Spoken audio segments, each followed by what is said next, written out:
We would like to send out a special thanks to Best Fiends for supporting The Trail Went Cold. And Best Fiends puzzles are getting into the Halloween spirit. Don't miss the spooky levels, outfits, and challenges Best Fiends puts on during October. Download free on the Apple App Store or Google Play. Thank you, and enjoy the episode.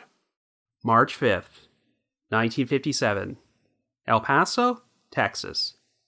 52-year-old William Patterson and his 42-year-old wife, Margaret Patterson, vanished without explanation from their home, leaving everything behind.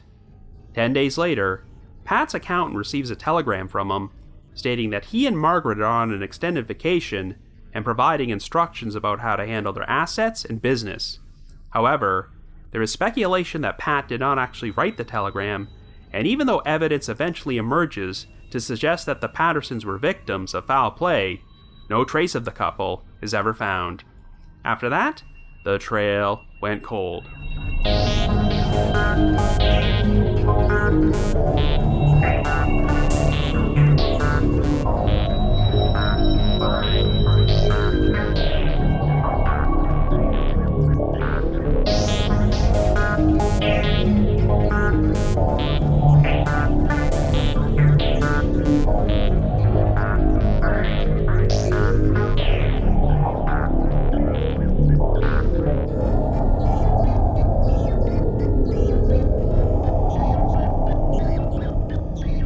Hello everyone, and welcome to another Halloween-themed episode of The Trail Went Cold.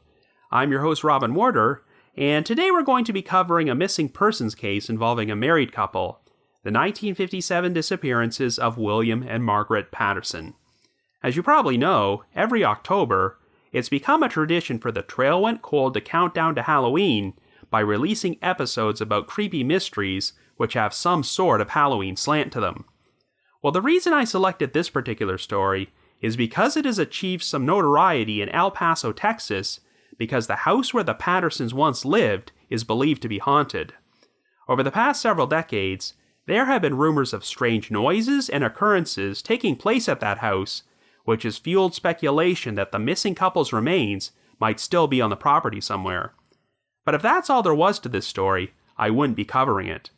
The fact of the matter is that the supernatural elements are just the tip of the iceberg in what is one heck of a bizarre and convoluted mystery. The story of William and Margaret Patterson is unique in that the couple vanished without explanation from their home and left everything behind, but no one actually reported them missing to the police for 5 months. This is due largely to the receipt of a telegram in which Mr. Patterson informed his accountant that both he and his wife were going to be away on an extended vacation, but since they've never resurfaced, many people believe that the telegram was a fake, which was actually written by the person responsible for the couple's disappearance. Indeed, evidence would eventually surface to suggest that the Pattersons were victims of foul play, but there's been a number of crazy theories surrounding this case, and we're going to explore them all on today's episode. However, before we get started, just a quick reminder that The Trail Went Cold is a weekly podcast, which is currently available for download on several platforms, including Apple Podcasts, Stitcher, Google Podcasts, and Spotify. So if you like this podcast, be sure to subscribe to it, and please leave us a rating or review on any of those sites to help spread the word and garner us more exposure. The Trail Went Cold is on Patreon, so if you would like to learn how to support the show, please visit our page at patreon.com/thetrailwentcold. For as little as $1 a month, you can garner access to exclusive rewards, which may include stickers and thank you cards, early access to episodes, and bonus content. So with all that out of the way, let us now explore the mysterious disappearances of William and Margaret Patterson.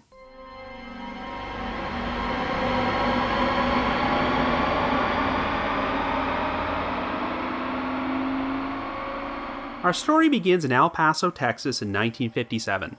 Our central figures are 52-year-old William Durrell Patterson, who goes by the nickname Pat, and his 42-year-old wife, Margaret Patterson. The couple have been married for nearly 24 years and originally moved to El Paso sometime during the early 1940s. They now live together in a house on Piedmont Drive and own a photography supply store in the downtown area called Patterson Photo Supply. On the afternoon of March the 5th, Pat and Margaret visited a garage called the Ward Motor Clinic in order to ask the owner, Cecil Ward, to help them shop for an air conditioner for a mobile home they owned. Ward was Pat's closest friend, so he assisted the couple with their request, and after helping deliver the air conditioner to their house, he returned to his garage at around 4:30 p.m. Ward was scheduled to return to the Patterson residence that evening in order to help Pat work on his boat, but due to a leg ailment, he was forced to visit a doctor and receive a shot for treatment. He called Pat up and informed him he would have to cancel, to which Pat replied, quote, "That's okay, Kirk and I will do the best we can." Kirk just happened to be the nickname for another friend of Pat's named D.G. Kirkland, who lived nearly 350 miles away in Lubbock and managed a chain of processing plants for a rival business called Duffy's Photo Supply.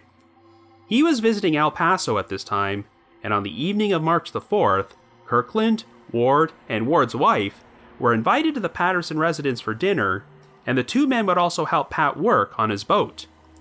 But at 8 a.m. on the morning of March the 6th, things would take a bizarre turn when Ward arrived at his garage and discovered that the Patterson's Cadillac was parked there. He was soon visited by Kirkland, who claimed he had also canceled the previous night's engagement at the Patterson residence, but wound up receiving an unexpected phone call in his motel room at around 3 a.m. According to Kirkland, Pat informed him that he and Margaret were going to have to leave town for a while to deal with some alcohol-related issues. After finding a photo of another woman in Pat's wallet, Margaret had supposedly reacted by going on a drinking binge, so Pat said they were going away to seek treatment for her, and he wanted Kirkland to help run his photo supply business while they were gone. He told Kirkland he was leaving his Cadillac at the Ward Motor Clinic for repairs, and that he could find the keys to his residence and his store inside the glove compartment. Well, Ward was left surprised by Kirkland's story, but he had no reason to doubt it, so after Kirkland took the keys from the glove compartment, Ward agreed to perform the requested repairs on the Cadillac. However, there was an odd discrepancy. At around 7:15 a.m. that same morning, one of Ward's mechanics, Nicholas Alvarez, arrived at the garage to open for business and saw what he described as a man with a dark complexion with the Cadillac. According to Alvarez, the man was definitely not William Patterson or D.G. Kirkland, and he left after climbing into a Chevrolet being driven by another unidentified individual. After visiting Ward Motor Clinic, Kirkland went to Patterson Photo Supply in order to open the store for business. He was soon joined by a 24-year-old employee named Art Marino, who was pretty much being trained as Pat's apprentice. Kirkland informed Marino he would be running the business during the Patterson's absence, and that if any customers asked about them, the employees were instructed to say they had left on an extended vacation. Over the course of the next week, no one heard from the Pattersons, but on March the 15th, their accountant, Herbert Roth, received a telegram which seemed to have been written by Pat, who informed him that both he and Margaret were going away for an extended period of time, and provided instructions about how to handle their assets and business. Pat told Roth to rent out their house for the next 9 months and sell off their mobile home in order to use the proceeds to fund Patterson Photo Supply. He also wanted to lure Kirkland away from Duffy's Photo Supply at a competitive salary so he could continue managing the store in their absence.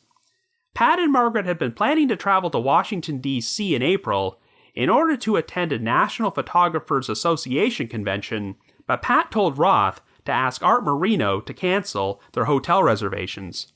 Curiously, the bottom of the telegram stated that it had been sent by W.H. Patterson, even though his middle name was Durrell. It would turn out that the original request to send the telegram had been made from a phone at a pay station near Love Field Airport in Dallas, so it could not be conclusively established that Pat himself sent it. In spite of this, Ross showed the telegram to Kirkland and Marino, and while they were surprised by Pat's instructions, they agreed to fulfill his wishes. Within the next few months, arrangements were made to rent out the Patterson residence, and a janitorial service run by a man named D.G. Prince was hired to clean it. However, according to Prince, the house was left in complete disarray, as there were unwashed dishes in the sink, rotten food in the refrigerator, and clothing was lying out on the bed. Even though Pat had written he would be gone for an extended period of time, he did not make any arrangements to disconnect the utilities or end their newspaper delivery. No attempt was made to stop mail delivery to the house for a month and a half until the post office received instructions to reroute all mail to Patterson Photo Supply. Prior to his disappearance, Pat had taken some of his clothes to the cleaners, but he never picked them up, and Margaret did the same thing when she left one of her fur coats with a furrier. In addition, Pat originally procured his boat from a couple in Wisconsin, but never finished paying them for it before he took off. The only thing which appeared to be missing was Margaret's cat, Tommy, whom would normally be boarded at a local animal hospital whenever the couple traveled. Well, when new tenants moved into the Patterson residence, Tommy suddenly showed up there, looking malnourished and filthy. He had presumably been wandering through the area, and since Margaret was described as loving Tommy as if he were her own child, this raised some major red flags. It was not until August the 15th, 5 months after the Pattersons were last seen, when Cecil Ward contacted the El Paso County Sheriff's Department and officially filed a missing persons report for them. According to Ward, when he visited the Patterson residence on the evening of March the 4th and helped Pat work on his boat, Pat never mentioned anything about leaving on an extended vacation. In fact, Pat had even discussed his plans for later that week, as well as fishing trips he was hoping to take in the upcoming months. Ward's wife corroborated his story, claiming that Margaret never told her she was leaving, and that everything seemed perfectly normal. However, investigators did learn that Pat had a history of cheating on his wife with other women, and the situation had caused Margaret to develop a drinking problem. Prior to his disappearance, Pat had been conducting an affair with 20-year-old Estefano Arroyo Marfan, who lived in Juarez, Mexico. 1 month before he went missing, Pat traveled to Juarez to visit the nightclub where Estefano worked, and he got heavily intoxicated. When Pat ordered a drink for Estefana, the waiter refused to serve her because she was an employee, so Pat became belligerent, and the situation escalated into a fight in which he was beaten up by the club's bouncers. When she was first interviewed by police, Estefana claimed that she received a letter from Pat on April the 6th, 1 month after he was last seen, where he wrote that he had some important things to tell her and stated, quote, "When they come for me, I'll have to go in a hurry." Well, Estefana would later recant this story, and when asked to take a lie detector test, the results seemed to indicate that she was telling the truth when she said she never heard from Pat. Investigators started delving into the background of the missing couple and learned that Pat originally hailed from Chicago and had spent the early part of his life traveling throughout the country working as a carnival barker before he settled in El Paso. Pat's father and 4 sisters were still alive, but curiously, none of the Pattersons' friends or acquaintances seemed to know anything about Margaret's family or her background. The investigation would learn that Margaret originally hailed from Kentucky and had been raised on a farm near the town of Owensboro before she left home at a young age.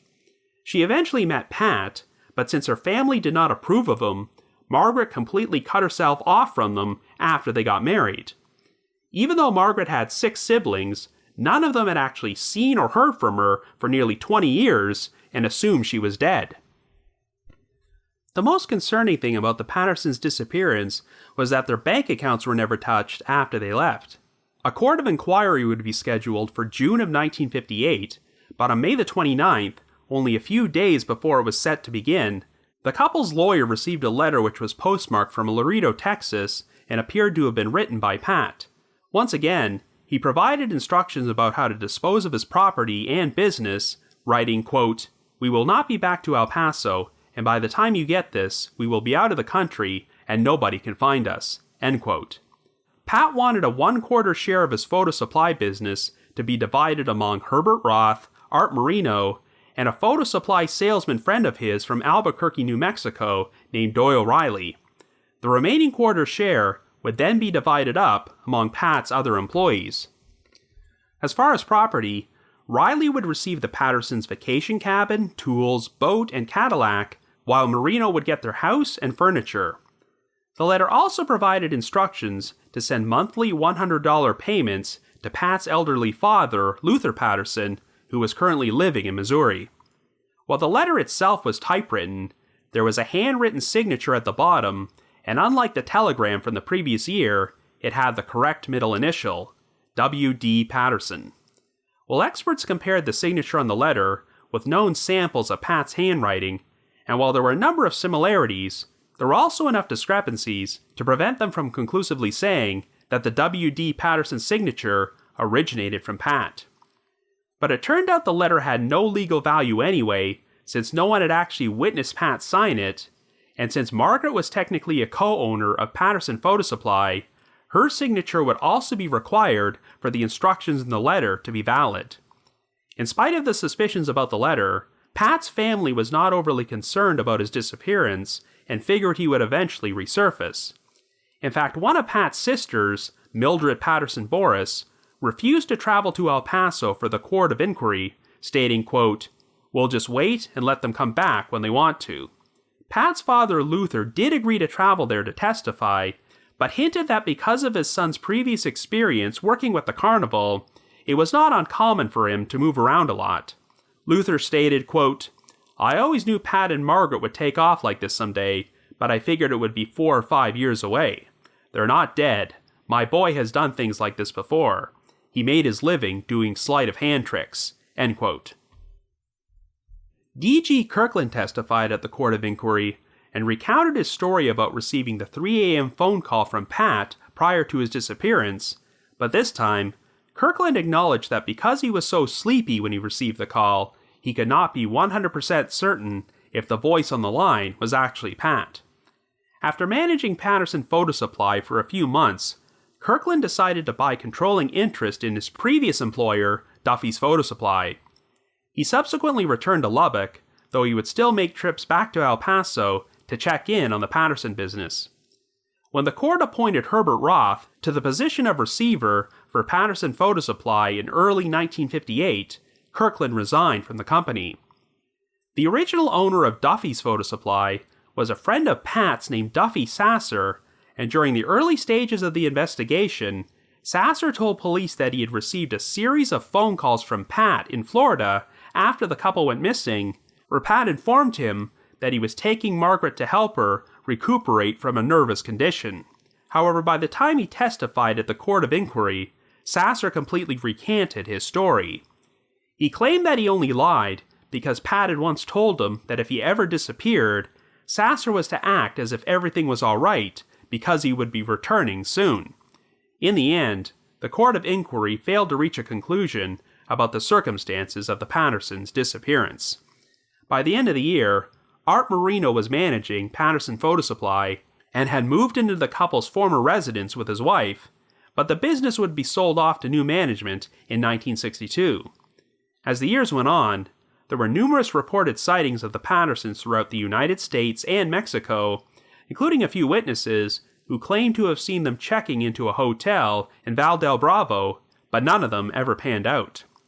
While Luther Patterson initially believed that the couple had taken off voluntarily, after not hearing from them for a long period of time, he finally conceded that they were probably no longer alive, so Pat and Margaret were both declared legally dead in March of 1964. However, in 1984, the case would be reopened when a witness named Reynaldo Nangary came forward. Nangary had worked as a caretaker at the Patterson residence and claimed that he was hired to clean the house shortly after they went missing. Nangary said that he found traces of blood around the water heater in the garage and discovered what appeared to be a piece of human scalp in the propeller on Pat's boat. Nangary also found a pair of jeans and a Rolex watch which belonged to Pat, and said that he witnessed one of the couple's associates taking blood-stained sheets out of the house and putting them inside the trunk of a car. When asked why he waited 27 years to come forward with this information, Nangary stated that even though he was currently a legal U.S. citizen, he was an undocumented immigrant back in 1957 and feared potential legal trouble if he went to the authorities. In spite of this new information, investigators could not find any corroborating evidence to take the case to a grand jury, and Nangary would be killed in a car accident 2 years later. In 2005, the El Paso County Sheriff's Department and the El Paso Police Department joined forces to take a fresh look at the case. When a new article was published in the El Paso Times El Paso County Sheriff Leo Samaniego decided to share his own theory. Quote, "I think they were spies. The way they got up and just walked away and left everything behind. The Russians, or whoever sent them, probably told them to drop everything and go back. Some people said they had seen Patterson take photographs of Fort Bliss and of military shipments on the trains that came here." End quote. Indeed, when Pat first moved to El Paso, his first job was working as a street photographer who took pictures of everything before he eventually opened up his photo supply store. However, nothing could be found in any of the original case files to suggest that the Pattersons were ever suspected of espionage. Investigators tried to track down many of the original witnesses, but by this point, Cecil Ward and Herbert Roth were deceased. While Art Marino was still alive at this point, he had left the country on vacation when the El Paso Times article was published and was unavailable for comment. As for D.G. Kirkland, the police lost track of him after he left El Paso, and his current whereabouts were unknown. In 2013, a woman named Jerry Cash, one of the Pattersons' former neighbors, came forward and shared an unusual story with the El Paso Times. Cash claimed that on the evening of March 5th, the last day the couple was seen, she had stopped by the Patterson residence to offer them some boxes of her daughter's Girl Scout cookies. Cash said she was taken aback by the couple's behavior, as Pat appeared to be unhappy that she was there, while Margaret seemed upset, so she dropped off the cookies and quickly left. The Pattersons' former residence on Piedmont Drive is still standing today and has become a rather infamous location in El Paso because it is believed to be haunted. Over the past several decades, there have been reports of strange noises and occurrences taking place at the house, leading to speculation that the couple's remains might still be buried on the property somewhere. However, no evidence has ever been found to support this theory, so the actual circumstances of what happened to William and Margaret Patterson remain unknown. So I guess you could say, the trail went cold. But before we continue, we would like to take a moment to thank our sponsor, Best Fiends. Yes, it's finally October, which means costume tricksters, ghoulish beasts, and lots of candy. And of course, as you probably know, spooky Halloween-themed episodes of The Trail Went Cold. Well, here's an additional treat. Your favorite mobile puzzle game, Best Fiends, has also gotten into the Halloween spirit. And you won't want to miss the spooky levels, outfits, and challenges Best Fiends puts on all month. It's just one more way to enjoy spooky season to the fullest. We all love a good challenge, and Best Fiends gives you over 5,000 of them.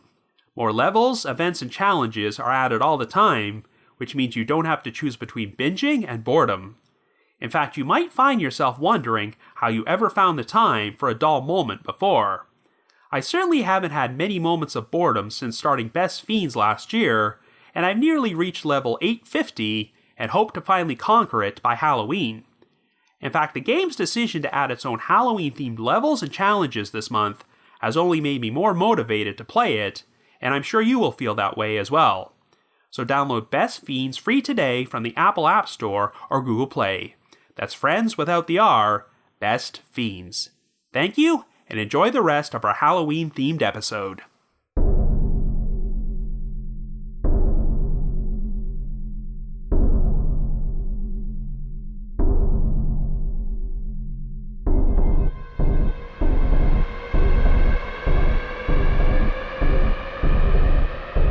Now, I remember first becoming familiar with this case many years ago when I stumbled upon a website which had a write-up about it. Back then, there wasn't much information about this story available online, but most of what I did find put a heavy emphasis on the fact that the Patterson home was alleged to be haunted. In fact, I've seen some sources state that one of the theories surrounding this case involves UFO abduction, but I have no idea where that one came from. The whole haunted house angle is the main reason I decided to feature this as a Halloween-themed episode, but even though I do not believe it has much bearing on the story, I still feel it's worth discussing. Like it or not, the house where William and Margaret Patterson lived and disappeared from has become a pretty infamous landmark for those with an interest in the paranormal. I've previously made mention of comments from former El Paso County Sheriff Leo Samaniego, and he claimed that back when he was working as a patrolman, he He constantly responded to calls from an elderly woman who resided at the house because she often had to deal with kids who heard the place was haunted and wanted to check it out. From my searches online, I've seen a couple of paranormal researchers claim they have visited the Patterson residence and heard the sounds of a woman's voice and a scream. In fact, if you go to the website for the El Paso radio station 93.1 KISS FM, you'll find some audio clips which were shared on one of their morning shows by a paranormal expert named Henry Flores. He claims that he recorded what sounded like some distressed cries from a woman while he was inside the Patterson home, but if you listen to the clips, they sound way too muffled to clearly make anything out. Hilariously enough, the website now has a disclaimer which reads, quote, "The home is private property. Please do not trespass or bother the homeowners." In 2017, the current owner of the house was interviewed in an article about the case and maintained that he has never personally experienced any paranormal activity, though he said that people are always interested in viewing the house at Halloween, and at one point, someone used salt to leave a pentagram symbol in the driveway. Of course, these stories have only added to the legend of the Patterson disappearance, and fueled rumors that the couple's spirits are haunted the spot where they were murdered, and their bodies might still be there. The current owner has always denied any request to dig up the backyard, but even if the Pattersons' remains are not on the actual property, people have wondered if they might have been buried somewhere on Crazy Cat Mountain, which is located right behind the backyard. While numerous searches of the mountain have failed to turn up any evidence to support this, the fact that the Pattersons were not officially reported missing for 5 months would have given the perpetrator ample time to cover up the crime. Now, thanks to the wonderful invention of newspapers.com, I've been able to research the original coverage of this case from the 1950s, and well, there's not any mention of ghosts or UFOs. What did emerge during my research was one hell of a convoluted mystery with a number of characters who would have had motive to make the Pattersons disappear. Even if you completely discount the entire angle involving the supernatural, this is still a very odd story which is worthy of exploration on this podcast. What also adds to the intrigue is the enigmatic nature of the two missing victims. On the surface, William Patterson, aka Pat, and his wife Margaret, seemed like a pretty ordinary couple who ran a successful business and were living a good life, but their backgrounds were a lot more colorful than people would have expected. Pat spent years pretty much living a transient lifestyle by touring around the country as a carnival barker, and before he settled in El Paso and started his photo supply business, Pat spent World War II selling nylon stockings he had smuggled in from Mexico on the black market, which is a pretty unusual way to make a living. The couple's relationships with their own respective families also seemed to be a bit odd, as Margaret broke off all contact with them for 2 decades when she married Pat. And when Pat disappeared, his own family did not seem particularly concerned, and seemed to hold the attitude that this was just something he did and that he would turn up eventually.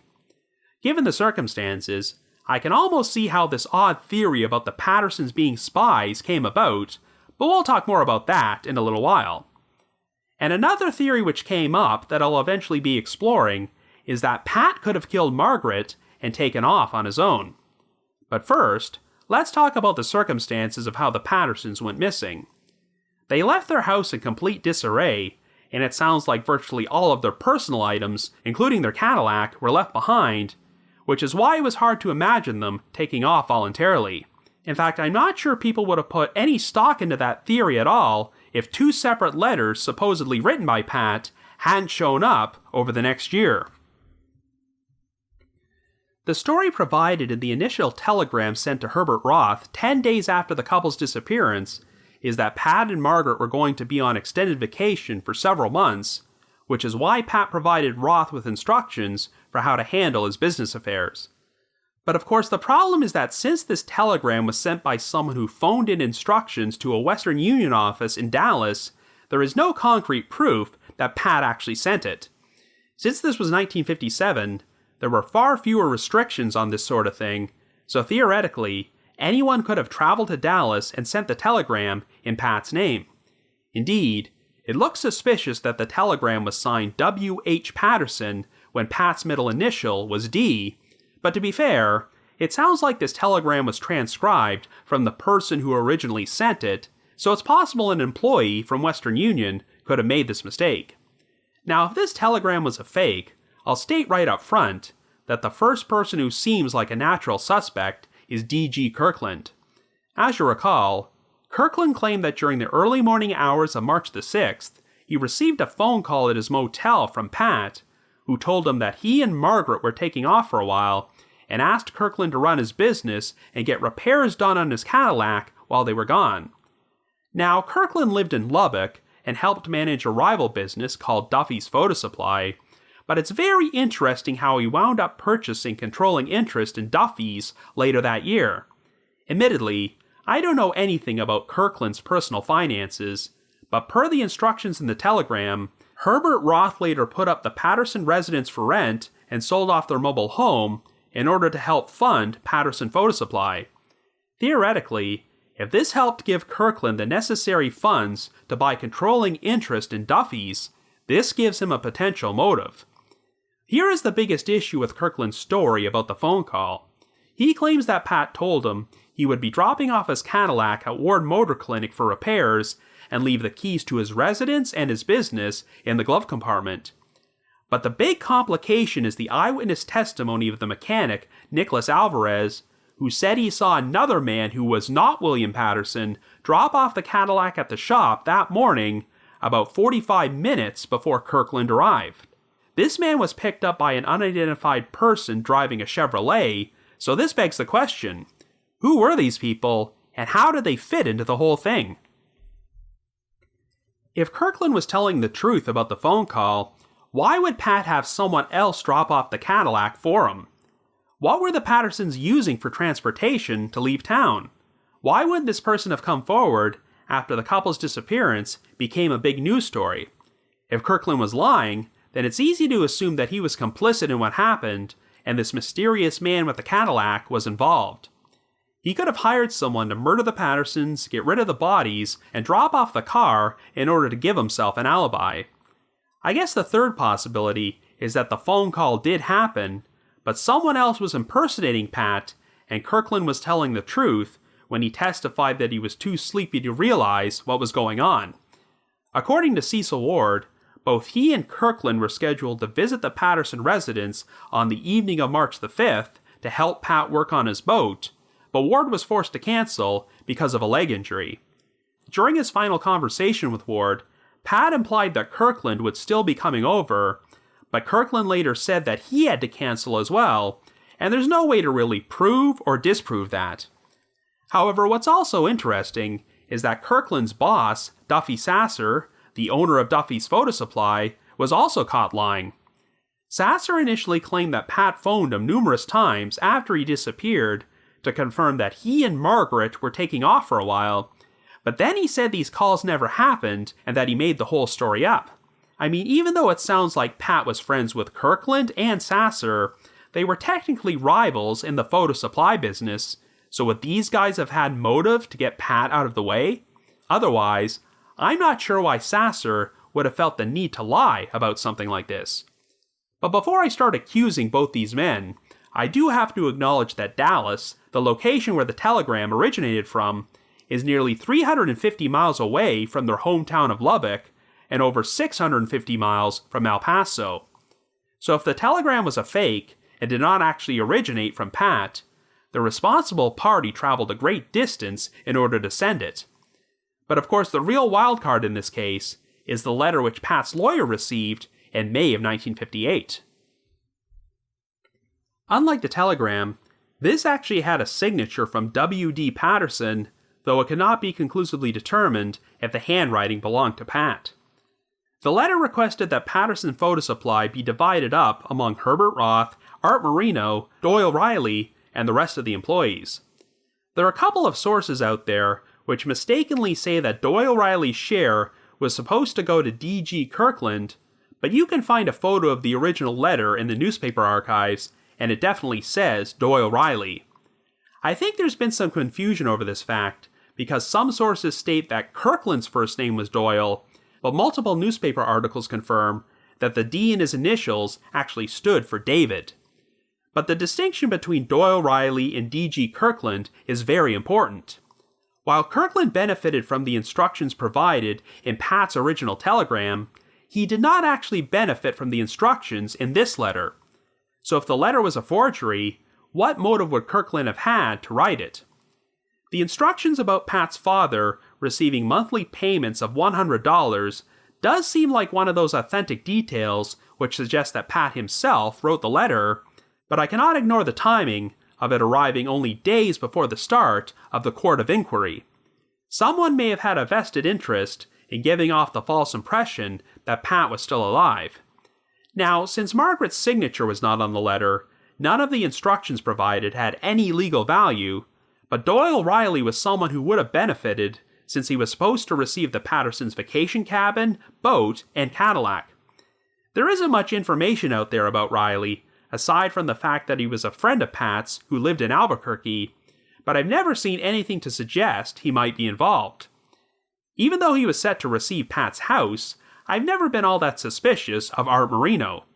By all accounts, he was Pat's apprentice and was being trained to take over his business someday, but it sounds like Marino was just as surprised as everyone else when Kirkland suddenly showed up and started running the store because the Pattersons had supposedly taken off. In an interview with the El Paso Times in 1984, Marino said he did believe that the Pattersons left voluntarily because of Margaret's drinking problem. According to Marino, she had surgery shortly before her disappearance and was under doctor's orders not to drink during her recovery, but he suspected that if Margaret had fallen off the wagon, Pat would have taken her somewhere to help deal with the issue in secrecy. However, during his interview, Marino acknowledged that the police's theories about foul play sounded plausible, so he welcomed a new investigation into the case. Now, Herbert Roth was the one who received Pat's original telegram, and he wound up benefiting from his disappearance in the long run when he was named receiver of Patterson Photo Supply. And if you read the original newspaper coverage of this case, Roth does come across as rather nonchalant in his interviews, as he seemed to believe the Pattersons had just taken off for a while and would eventually return. But would he really have been willing to go so far as to be complicit in a murder conspiracy? Of course, the big development in this case which pointed towards foul play occurred when Reynaldo Nangary came forward in 1984 and claimed he had been hired to clean the Patterson residence following their disappearance, where he found traces of blood and a piece of scalp, and also saw one of Pat's quote-unquote associates putting bloody bed sheets into a trunk.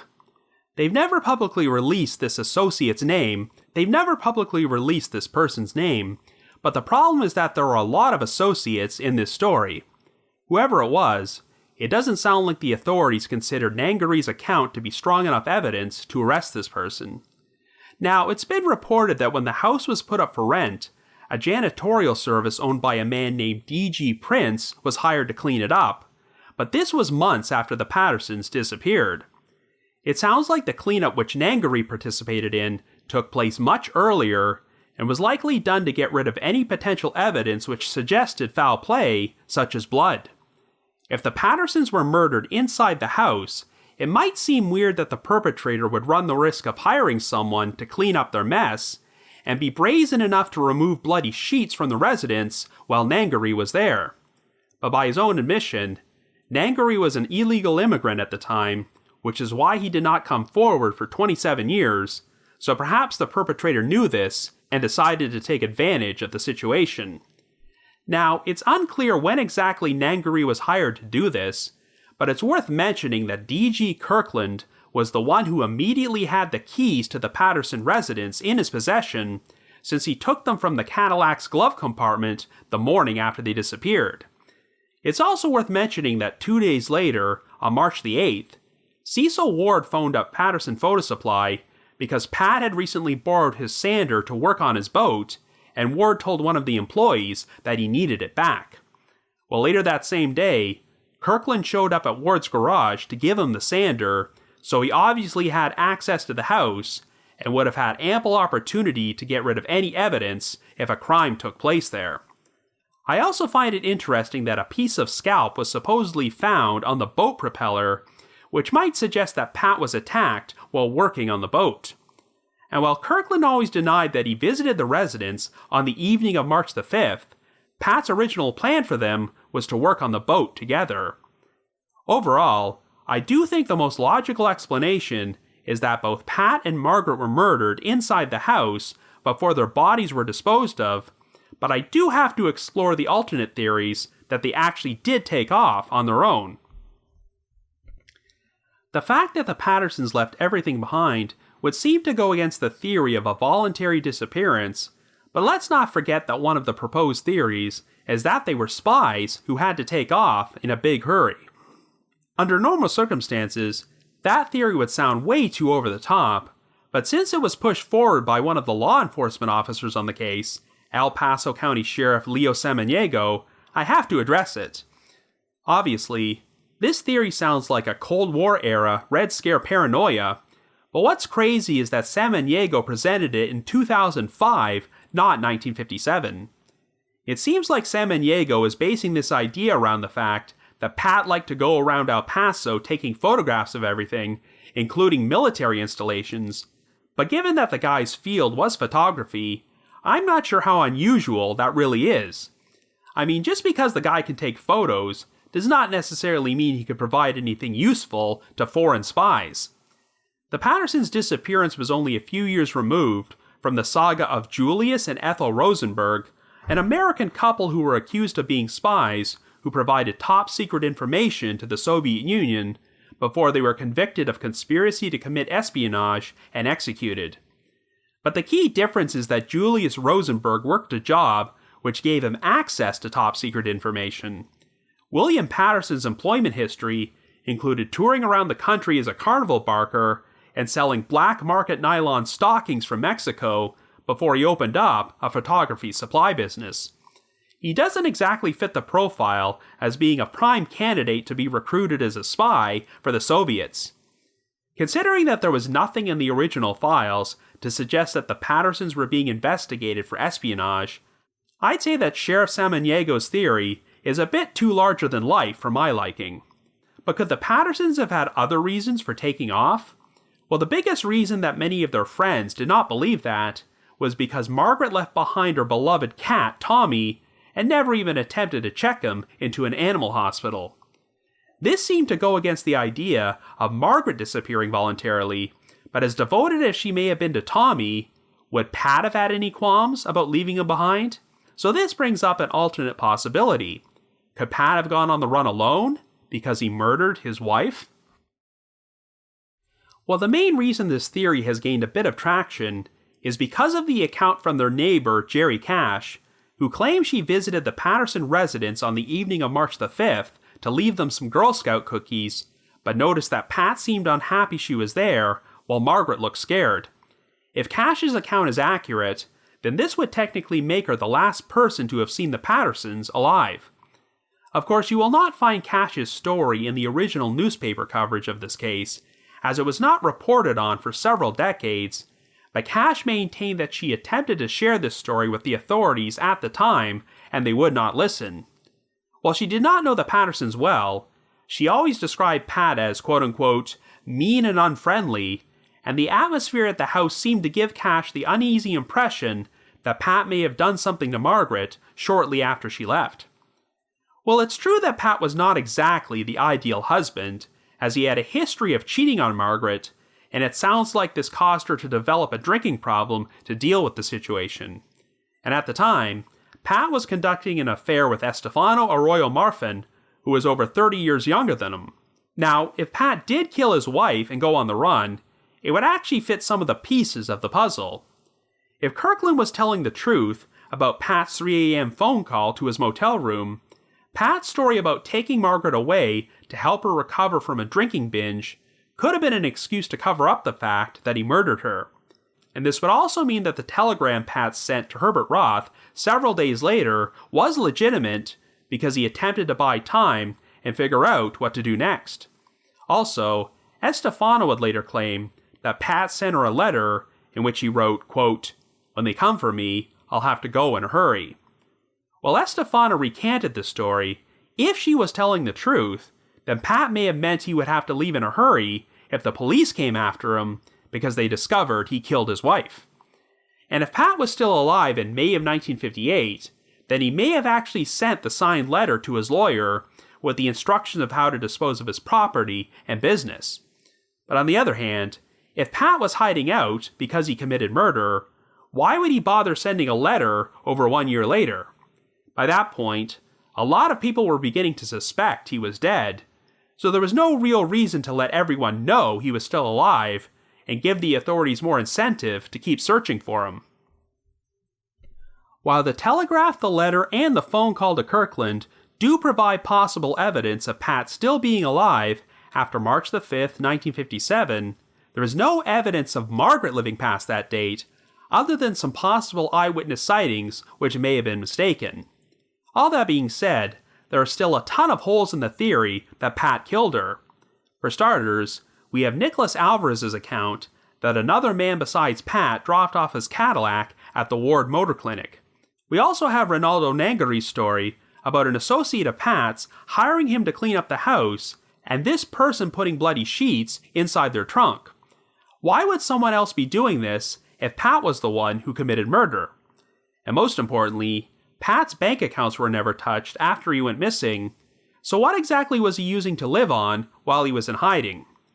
The account from Jerry Cash is odd, but there are any number of reasons why the Pattersons could have been acting that way while she was there. Perhaps at that time, they both felt their lives were in danger from someone else. I definitely think that both Pat and Margaret were murdered by an outside party, but I'd really like to know how these events would have played out. Remember, Cecil Ward had originally been planning to visit the residence that night, but backed out at the last minute because of a medical issue.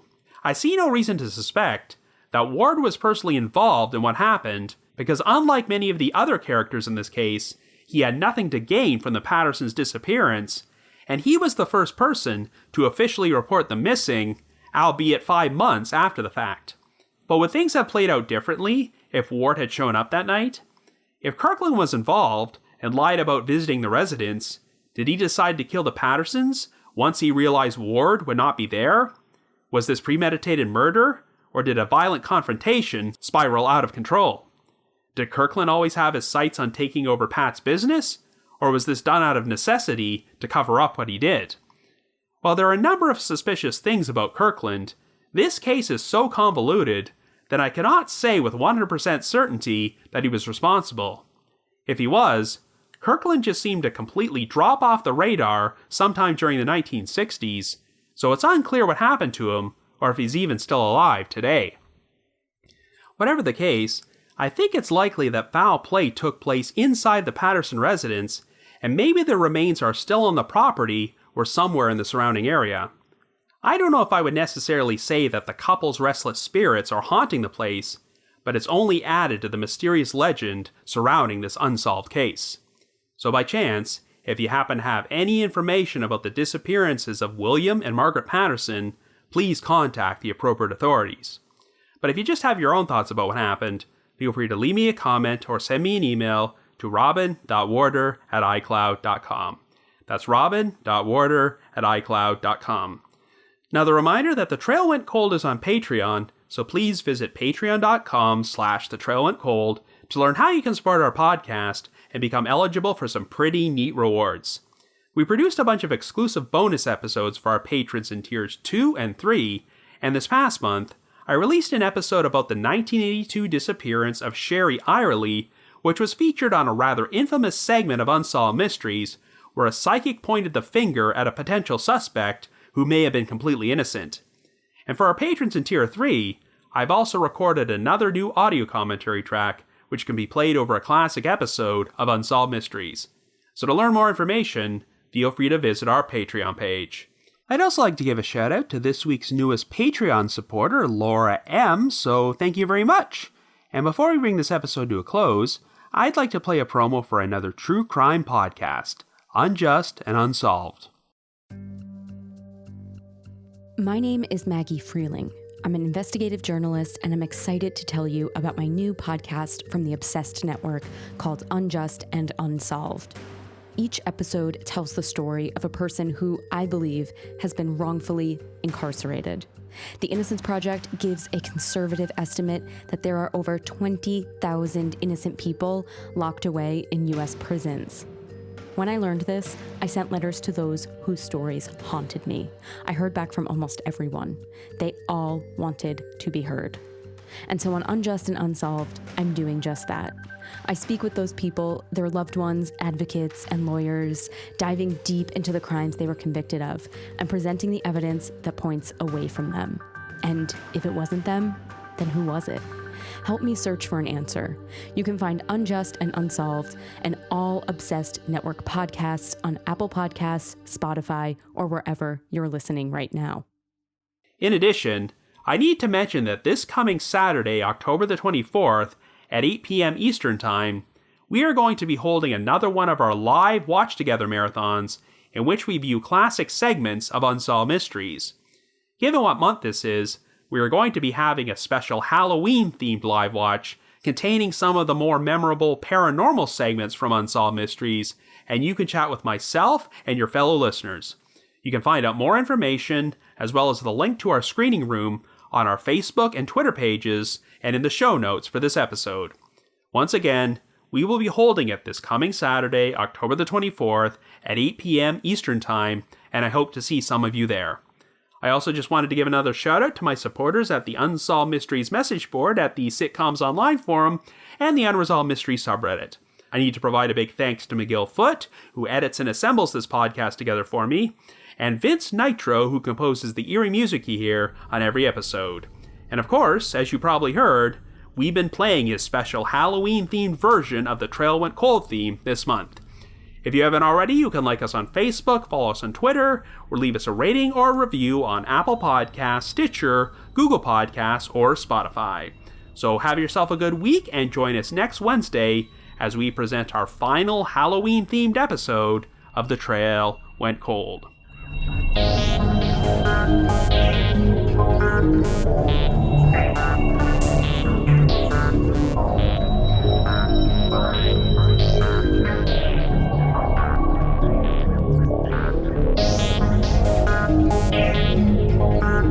you.